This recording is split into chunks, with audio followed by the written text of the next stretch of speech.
Bom, o nosso estudo no breve catecismo, nós estamos na pergunta de número 22. Se você tem acesso aí no meio do aplicativo, você pode acompanhar conosco. Nós temos meditado a cada momento, cada culto de ensino, uma pergunta do breve catecismo. E essa pergunta número 22, ela vai falar da humanidade do Redentor. Nos lembremos que nós entramos agora num bloco de perguntas e respostas que os teólogos do Westminster estão interessados em fazer com que conheçamos melhor a natureza e a obra do Redentor dos eleitos de Deus. Nós vimos nas perguntas anteriores, ou especificamente na pergunta anterior, que esse Redentor é Jesus Cristo, verdadeiro Deus e verdadeiro homem. Ele é o Redentor dos eleitos de Deus, do seu povo. E agora, na pergunta 22, os teólogos do Westminster estão também querendo que nós conheçamos melhor essa natureza humana de Jesus. A pergunta 22 diz: como Cristo, sendo o Filho de Deus, se fez homem? E a resposta é: Cristo, o Filho de Deus, fez-se homem, tomando um verdadeiro corpo e uma alma racional, sendo concebido pelo poder do Espírito Santo no ventre da Virgem Maria e nascendo dela, mas sem pecado. Então há vários tópicos sendo abordados aqui nessa resposta, né? Mas o objetivo é confirmar que o Filho de Deus, nosso Redentor, ele, como diz o Evangelho de João 1,14, ele se fez carne, ele habitou, ele veio até nós, se fez presente no meio de uma geração que estava perdida. E ele então assumiu a forma humana, e os teólogos do Westminster vão descrever isso. Essa forma humana, eles descrevem esse Redentor como tendo um corpo e uma alma, que a maioria dos teólogos reformados eles vão definir dessa forma dicotômica a constituição do corpo humano, a alma, o corpo e alma. Lendo nas Escrituras em alguns textos, quando faz a descrição de alma, espírito e corpo, e alguns entendem como umas três partes do corpo, os teólogos entendem, a maioria deles, e eu penso assim também, que o corpo, o ser humano, o Senhor o constituiu de corpo e alma, né? O pó da terra, ele criou o homem e soprou em suas narinas o fôlego de vida, e ele passou a ser alma vivente. Então, quando a Bíblia vai falar de espírito e alma, se referindo ao corpo, nós entendemos como sendo uma coisa só. O espírito e a alma sendo uma mesma descrição, para dizer que esse corpo ele é uma alma vivente, ele é alguém que pensa, é alguém que tem uma vontade e que está existindo. E esse Jesus que veio até nós, que é o nosso Redentor, ele tem um corpo verdadeiro, contra todo o ceticismo já na época do segundo século em diante, onde começou-se a duvidar da humanidade de Jesus, por várias razões, e a principal delas é que não era possível um Deus santo, eterno e justo habitar num corpo falível, limitado e em pecado como o nosso. não havia como compreender isso. E os teólogos do Westminster, quando vem tratado o Redentor, eles têm uma preocupação de nos ensinar que sim, Cristo habitou em nosso meio, mas não como nós nascemos, né?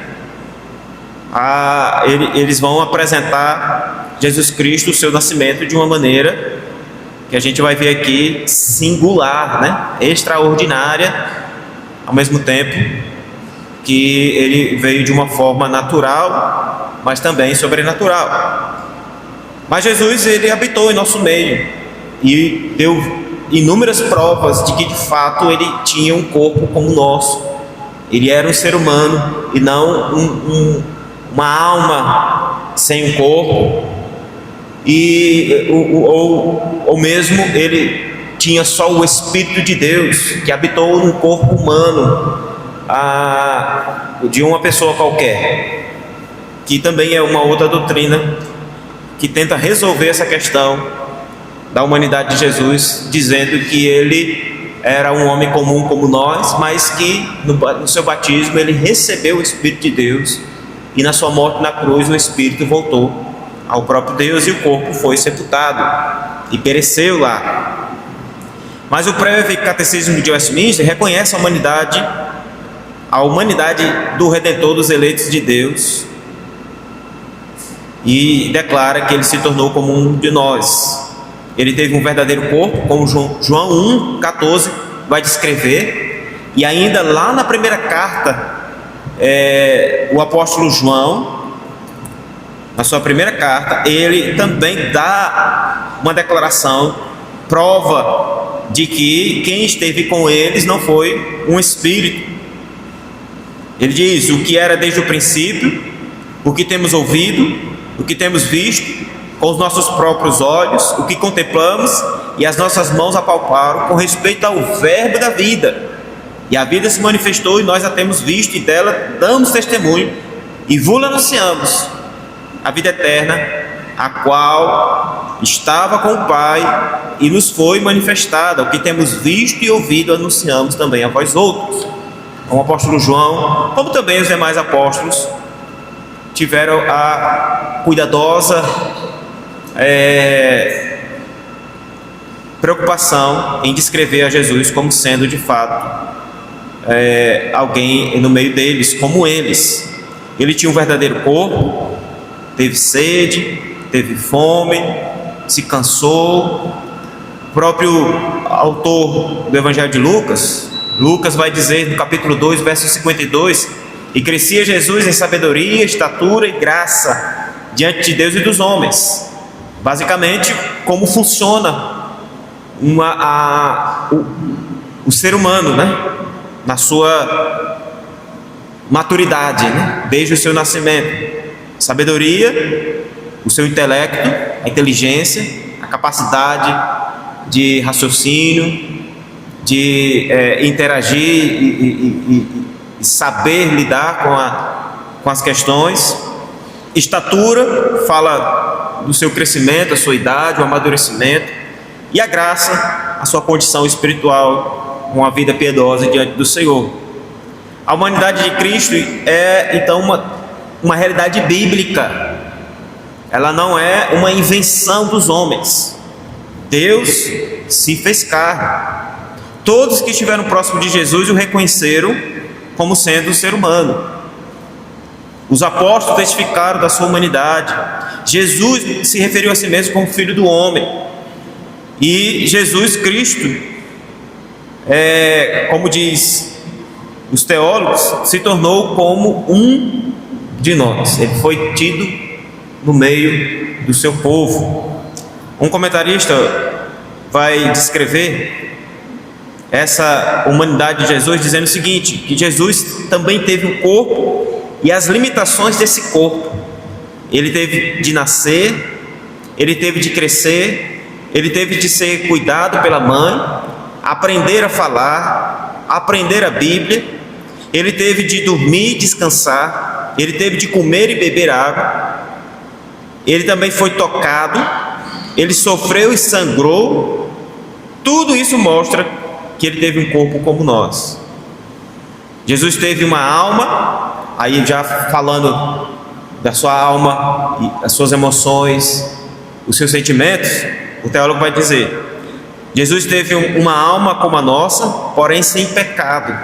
Ele chorou, ele ficou triste, e com a tristeza que não era pecaminosa, ele ficou irado, uma ira santa, ele se alegrou, ele se angustiou. Tudo aquilo que a alma humana faz e sente, a Bíblia nos diz que Jesus sentiu e mostrou isso, foi testificado e está registrado nas Escrituras, inúmeras passagens que não dá para a gente ler todas aqui. Mas como foi o nascimento de Jesus? Porque o breve catecismo também vai falar de um nascimento. Jesus não apareceu do nada. Ele não veio como nos filmes, né? Um personagem, um deus grego, ou alguém cheio de poderes e que cai no meio do deserto, ou que aparece no meio da mata e que é descoberto pelos outros. A própria resposta da pergunta 22 do breve catecismo, ele diz que Jesus fez-se homem, tomando um verdadeiro corpo e uma alma racional, sendo concebido pelo poder do Espírito Santo no ventre da Virgem Maria e nascendo dela. Isso aqui é importante que nós falemos com uma atenção, porque na concepção católica romana, a ênfase aqui do nascimento de Jesus recai sobre a palavra virginal. Veja lá em Lucas capítulo 1,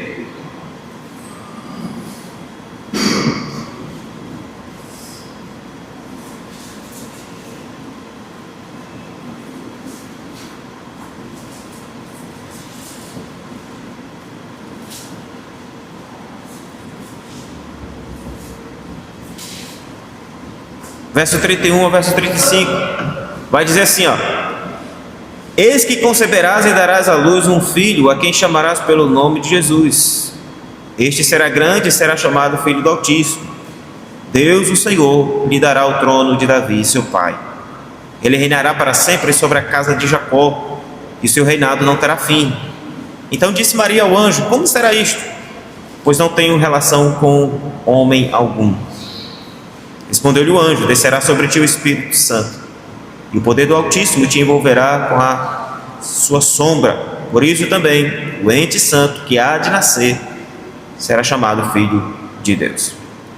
A Igreja Católica olha para essa descrição, como também lá em Mateus capítulo 1, verso 23: eis que a Virgem conceberá e dará à luz um filho, e ele será chamado pelo nome de Emanuel, que quer dizer Deus conosco.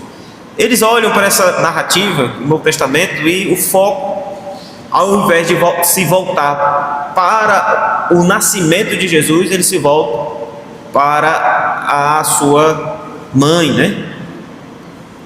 Para eles, o foco recai, como eu disse, nessa questão da virgindade de Maria, né? Ao ponto deles terem ainda hoje ela como alguém nessas condições, imaculada e assim por diante. É Maria quem recebe a atenção aqui, e o resultado disso é que ela é que é exaltada, ela é que é tida de mais alta importância. Nem mesmo o filho, que é o motivo do texto está descrevendo, tem tamanha atenção como ela, ao ponto dela ser colocada também ao lado de Jesus como uma espécie de mediadora, e por vezes até melhor do que Jesus, porque é uma mãe, é uma mulher, é alguém que Jesus vai ouvir, ela vai interceder por nós, vai falar bem de nós para Jesus, e Jesus ao Pai. Ela é elevada à mãe de Deus e à rainha do céu, assim dizer, né? Mas na concepção cristã reformada, Cristo é quem recebe a atenção. E a ênfase aqui nessa passagem recai sobre a palavra nascimento. O Deus que se fez carne e que veio de uma maneira extraordinária, mas também de uma maneira natural. Muito embora Cristo seja o eterno Filho de Deus, ainda assim ele nasceu. E o apóstolo Paulo vai falar que esse nascimento foi na plenitude dos tempos, como o Filho do homem. Os teólogos vão descrever o nascimento de Jesus então de duas maneiras aqui. Primeiro, ele foi concebido pelo poder do Espírito Santo. A gente leu Lucas capítulo 1, verso 31 ao 35, que o anjo diz a Maria: descerá sobre ti o Espírito Santo, e o poder do Altíssimo te envolverá com a sua sombra. Por isso também o ente santo que há de nascer será chamado Filho de Deus. Veja que já o anjo antecede a natureza de Jesus para Maria. Em nenhum momento ele está falando da santidade de Maria, ou querendo dizer que com esse nascimento ela se tornaria alguém santa, né? Isso não é o propósito, até porque o nascimento de Jesus é a prova de que não havia um justo sequer. Ele teve vida até nós. Todos pecaram, inclusive Maria. Aqui temos a forma sobrenatural do nascimento. O que o texto está querendo nos mostrar aqui? Que Jesus ele tem uma origem divina, assim como é da vontade do Pai quando criou a humanidade e colocou ali junto, façamos a ideia da Trindade envolvida na criação do homem. Jesus também veio pela vontade de Deus. Ele, diferente de nós que fomos criados, ele foi gerado. Mateus capítulo 1, verso 20 vai dizer: enquanto ponderava nestas coisas, eis que lhe apareceu o anjo em sonho, o anjo do Senhor, dizendo: José, filho de Davi, não temas receber Maria tua mulher, porque o que nela foi gerado é do Espírito Santo. O nascimento de Jesus, a sua vinda, ela já difere da nossa, que nós somos criados, caídos em nossos delitos e pecados, e por meio de Cristo regenerados. Jesus não, ele foi gerado e não criado. Daí a nossa regeneração está vinculada a ele. Nenhum outro homem na história foi gerado desse jeito, e nunca haverá outro, nem mesmo Adão. Como sempre há uma comparação, do primeiro Adão e do segundo Adão, nem mesmo o primeiro Adão teve a mesma condição que o Senhor. A segunda característica do nascimento de Jesus que os teólogos vão apresentar é que ele então sim nasceu no ventre da Virgem Maria. Lucas capítulo 1, verso 26 e 27 descreve da seguinte forma: no 6º mês foi o anjo Gabriel enviado da parte de Deus para uma cidade da Galileia, chamada Nazaré, a uma virgem desposada com certo homem da casa de Davi, cujo nome era José. A virgem chamava-se Maria. Não há dúvidas dessa característica daquela que veio a ser a mãe de Jesus. A sua virgindade era importante aqui no nascimento de Jesus por conta da relação conjugal ainda não ter sido consumada. E o Espírito Santo é quem então gera no ventre de Maria esse que veio a ser o Salvador da humanidade. Mateus 1,18 diz: ora, o nascimento de Jesus Cristo foi assim, estando Maria sua mãe desposada com José, sem que tivessem antes coabitado, achou-se grávida pelo Espírito Santo. Mais uma vez a ideia mostrando da condição dela. No Evangelho de Mateus diz que José não a conheceu enquanto ela não deu à luz um filho. Esse conhecer aqui envolve a relação, o contato físico, O casamento já havia sido consumado na prática, na festa, no compromisso, mas ainda não na relação e na intimidade. Segundo os católicos, Maria permaneceu virgem mesmo depois do nascimento de Jesus, pois não teve relações sexuais. Virgindade nesse sentido, ela não teve contato físico com outro homem. E esta é uma conclusão muito equivocada, e um dos motivos é esse. O texto vai dizer que José não a conheceu ou não teve contato com ela enquanto ela não deu à luz um filho. E a mensagem é muito clara. Depois disso, ele consumou o seu casamento, que Paulo vai dizer que o sexo no casamento, o contato físico, é um dever de cada cônjuge e um direito também de cada um deles. De tal forma que quando esse direito e esse dever não é satisfeito, Paulo vai dizer ali que isso é prejudicial, causa até mesmo uma abertura para muitas outras consequências danosas ao casamento. Só há um momento onde isso é permitido, né? Quando há de ambas as partes o desejo de se consagrar, mas que não seja muito longo e que logo volte ao contato.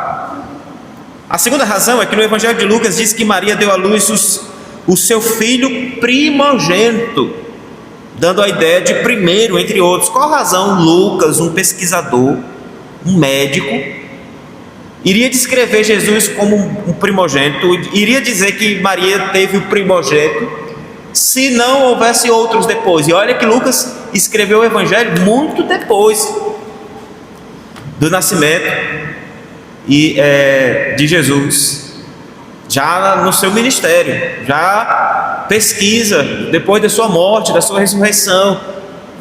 Ele fez uma pesquisa pessoal, saiu perguntando, saiu ouvindo muita gente, testemunhas oculares.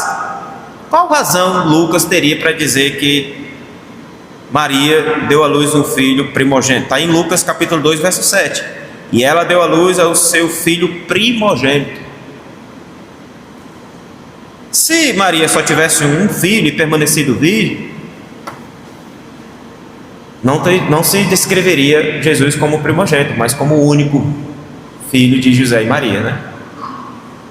Terceira razão, no Evangelho de Mateus também menciona a mãe e irmãos de Jesus. Já lá em Mateus capítulo 12, Jesus está reunido com seus discípulos numa casa. Quando ele ainda estava falando, chegaram aos ouvidos dele, dizendo: olha, sua mãe e seus irmãos estão lá do lado de fora procurando falar. Alguns católicos, eles vão olhar esse texto e vão dizer: não, são irmãos de Jesus por parte de pai. Eles ao dizer isso, estão dizendo que José, ele teve um outro casamento antes de Maria.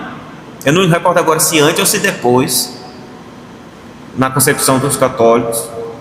E esse casamento trouxe alguns filhos. E ao se unir com Maria, ele não teve nenhum filho com ela, justamente por causa desses textos de que não a conheceu enquanto ela não deu à luz um filho e tudo mais. Mas é dito aqui, e em Marcos capítulo 6, alguns que conheciam a família de Jesus de perto, Marcos capítulo 6, verso 3, vão dizer: não é este o carpinteiro, filho de Maria, irmão de Tiago, José, Judas e Simão, e não vive aqui entre nós suas irmãs? E escandalizavam-se nele.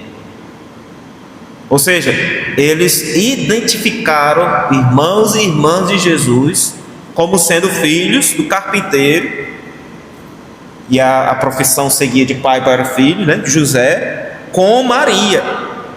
Não é este o carpinteiro, filho de Maria, irmão de Tiago, José, Judas e Simão, mostrando a filiação.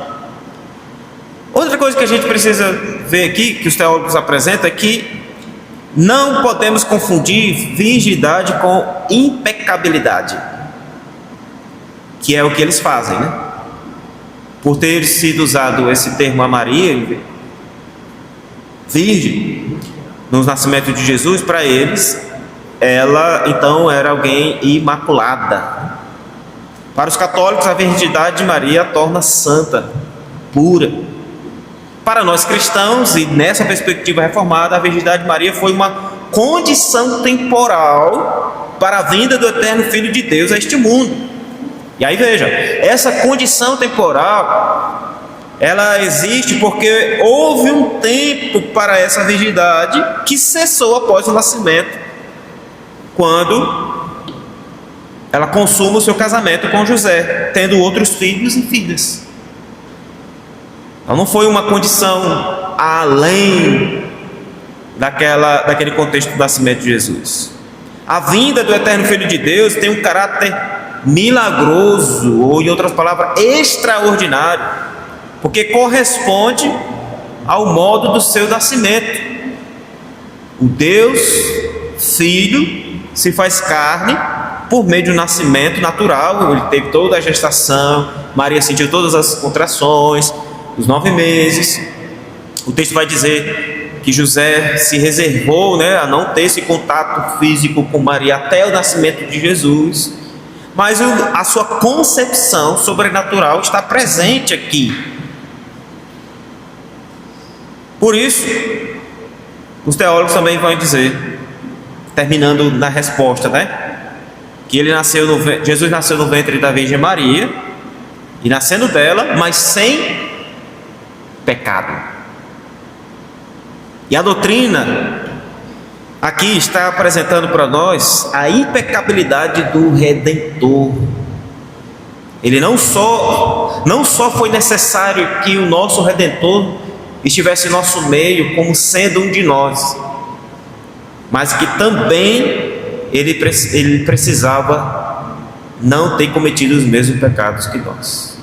E o texto, as Escrituras, vai descrever Jesus como sem nenhum pecado, Em outras palavras, o nascimento virginal foi necessário porque somente por meio de um milagre Jesus Cristo poderia ter nascido como uma verdadeira natureza humana e ainda assim sem pecado. O que esse nascimento representa ou descreve? Deus, o Pai, iniciando uma nova humanidade, só que dessa feita na condição de ser regenerada ou refeita aquela que já existe, aquela humanidade caída que nós estudamos aqui, os seus delitos e pecados.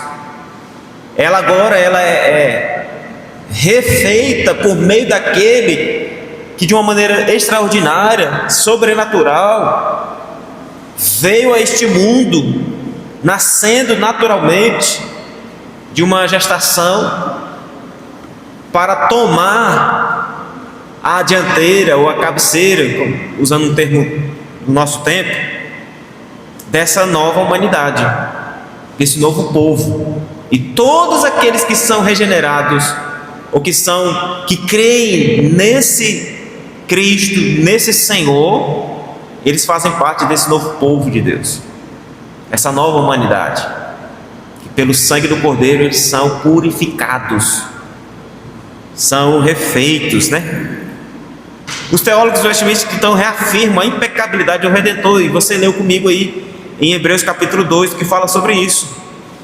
Mas abra em Hebreus capítulo 4, verso 15.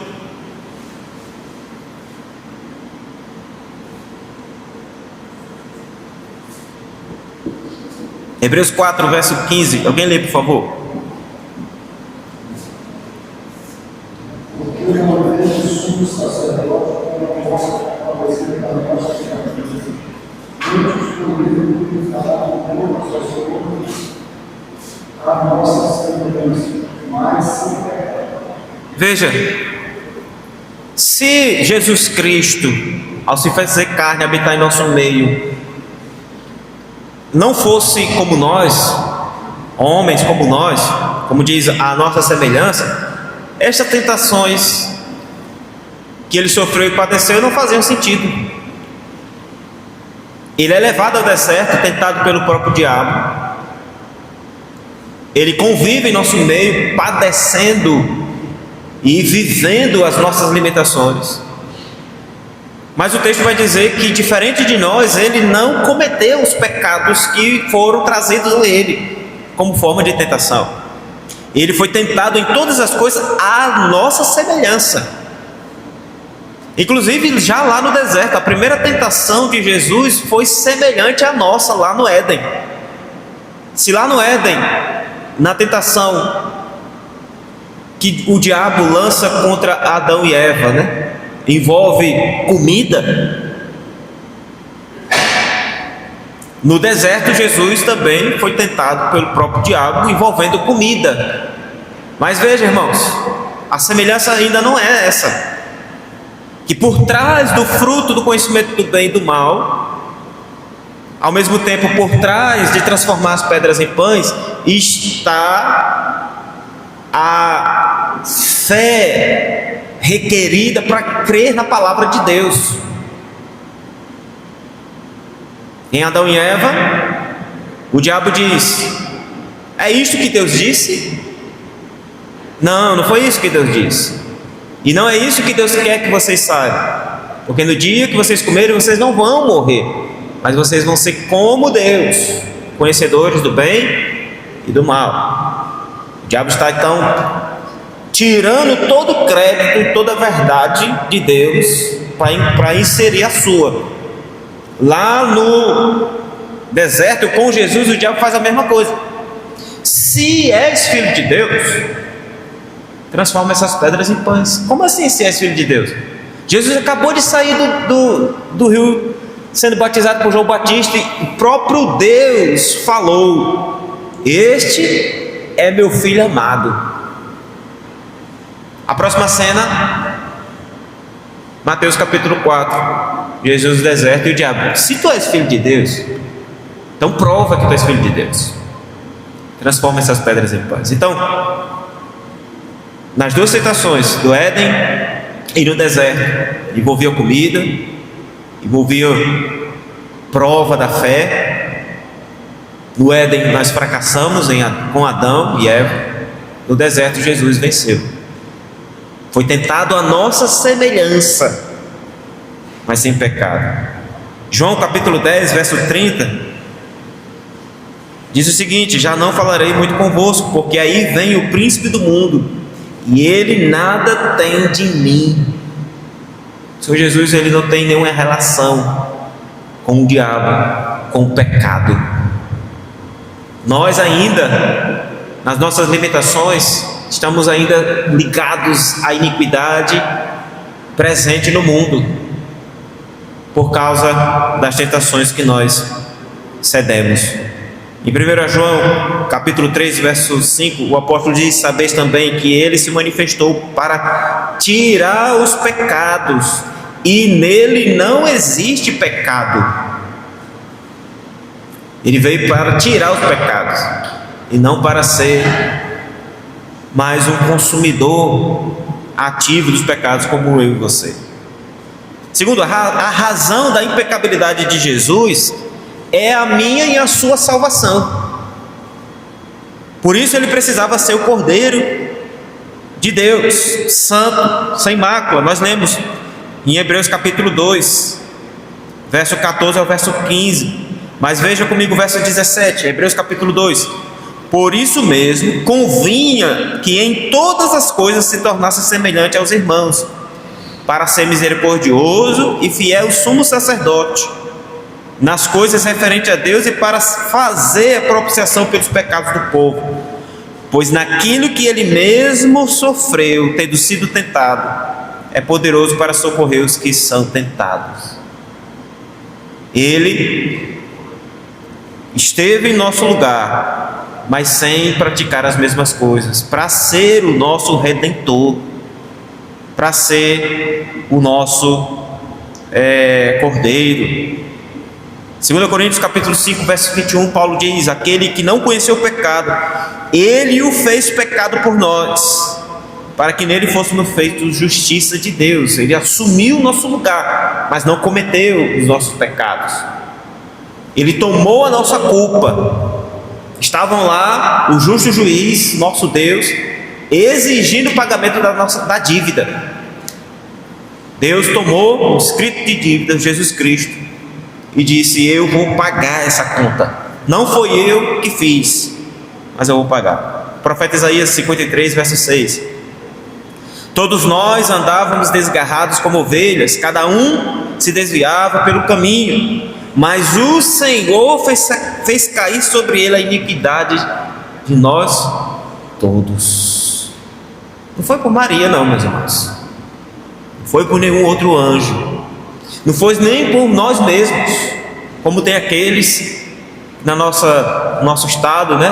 Na época do Círio, se martirizam, pagam promessas. Nós temos os crentes nas igrejas que sobem a serra com tambor de água de 20 litros para se consagrar, para pagar o preço, que compram a rosa ungida, a vassoura para varrer os pecados, a água para se purificar, e fazem todas essas barganhas, porque eles não veem como suficiente a obra de Cristo na cruz. Para eles ainda resta um sacrifício que eu e você precisamos fazer para recebermos o perdão dos nossos pecados. Paulo diz aos Gálatas, capítulo 3, verso 13: Cristo nos resgatou da maldição da lei, fazendo-se Ele próprio maldição em nosso lugar. E 1 de Pedro, capítulo 2, verso 24: carregando Ele mesmo o seu corpo sobre o madeiro, os nossos pecados, para que nós, mortos para os pecados, vivamos para a justiça. Por suas chagas fostes sarados. Essa é a obra maravilhosa de Cristo na cruz, o nosso Redentor, o Redentor dos eleitos de Deus. E é isso que os teólogos do Westminster estão descrevendo aqui na sua pergunta 22 do Breve Catecismo, descrevendo essa realidade maravilhosa da obra de Cristo, nos lembrando dela, um ensino descrito nas Escrituras, do nosso Cristo, desde o seu nascimento até o seu sacrifício, sua ressurreição, e até onde está agora, sentado à destra de Deus, de maneira gloriosa e majestosa. Ele padeceu em nosso lugar, Ele é quem intercede por nós, e é por meio da sua morte e ressurreição que nós podemos ter livre acesso a Ele. O Catecismo Maior, a pergunta 39, diz: qual a necessidade de um mediador ser homem? Veja, irmãos, era necessário que o mediador fosse homem para poder levantar a nossa natureza e possibilitar a obediência a ela, sofrer e interceder por nós em nossa natureza e simpatizar com as nossas enfermidades, para que recebêssemos a adoção de filhos e tivéssemos conforto e acesso com confiança ao trono da graça de Deus. Qual foi a necessidade do Senhor Jesus, o Deus, se fazer carne? Para que Ele, em outras palavras, sentisse na pele, ou tomasse na sua pele a nossa condição, vivesse a nossa vida, carregasse a nossa cruz, sentindo as nossas dores, ou as dores que deveríamos sentir, sofrer em nosso lugar. E Ele fez isso cumprindo a lei, obedecendo ao Pai, servindo com sua vida. E aí, meus irmãos, sem esta encarnação de Jesus, não haveria redenção. Deus poderia ter enviado o seu Filho eterno na forma de um anjo, mas Ele não veio para salvar anjos, mas seres humanos, os descendentes de Abraão. Por essa razão, diz o autor aos Hebreus, Ele tinha que ser plenamente homem. Mas ele também deveria fazer a propiciação pelos pecados do povo, e nenhum ser humano pode propiciar perfeitamente e eternamente a Deus. São sacrifícios em vão. As culturas, as outras religiões que exigem sangue, que exigem sacrifício, que exigem pagar o preço, as igrejas evangélicas que dizem que você tem que fazer por você mesmo, tem que fazer por onde, tem que praticar obras para que você se salve. Tem igrejas aí que dizem que até o seu modo de vestir diz se você ganhou ou perdeu a salvação. Nenhum homem poderia fazer a propiciação por si mesmo. Nenhum ser humano suportaria a ira divina completa e definitiva sobre si mesmo. Nenhum homem oferecia sua vida em perfeição e santidade completa. Somente Deus poderia ocupar esse cargo. E Ele fez exatamente isso quando assumiu o nosso lugar. Por isso nós temos essa doutrina na encarnação da humanidade de Jesus. E é por essa razão que temos esse plano perfeito de Deus de gerar o Filho de Deus em Maria. Ele é o Deus de fato. Ele é o homem, ele é homem de fato e é Deus de fato. Segundo, nós vemos aqui que a doutrina da encarnação do Redentor também mostra a compaixão de Deus por meio de seu Filho aos eleitos. A encarnação de Jesus demonstra a compaixão de Deus por nós. E Jesus ter vindo e assumido a forma humana demonstra a compaixão que Ele tem pelos aqueles que Ele veio resgatar. Você já chorou alguma vez na vida? Talvez até hoje, né? Hoje talvez você tenha chorado. Jesus também chorou. Você já foi traído por amigo em alguma circunstância, em algum momento? Jesus também foi traído. Você já passou alguma necessidade? Ele não tinha onde reclinar a cabeça. Filho do homem nasceu em circunstâncias desumanas, por assim dizer, em meio aos animais. O rei nascendo ali numa manjedoura.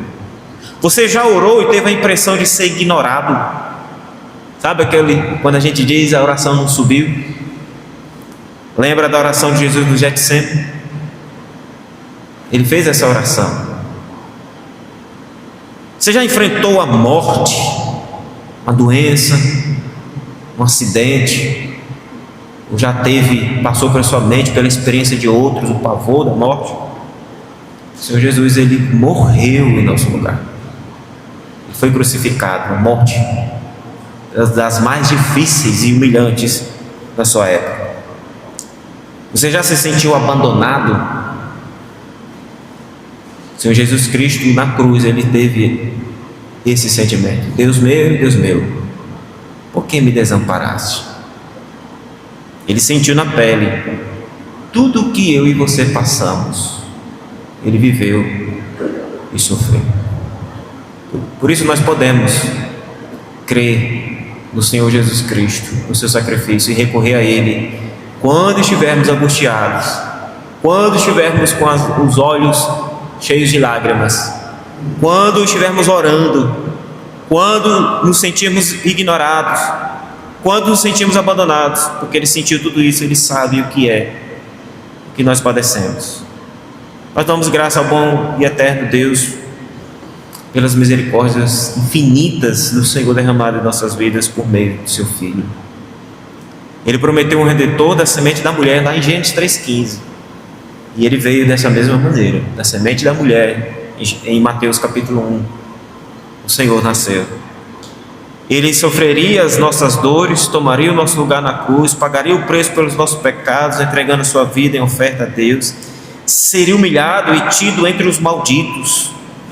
Tudo isso por causa de sua verdadeira obediência e submissão a Deus, além de seu amor para com os eleitos de Deus. Se hoje você pode se achegar a Deus, como agora, nós viemos aqui orar, nós viemos aqui ouvir a sua palavra, nós viemos aqui recorrer a Ele. Se hoje nós podemos fazer isso, invocar o nome do Senhor, é porque o Filho de Deus, nosso Redentor, se fez carne, veio até nós, habitou em nosso meio, cheio de graça e de verdade, para a glória de Deus, o Pai. Então, os teólogos do Westminster têm razão em dizer da necessidade da encarnação e da humanidade de Jesus. Ela foi necessária e nós desfrutamos dela para a glória de Deus. Amém?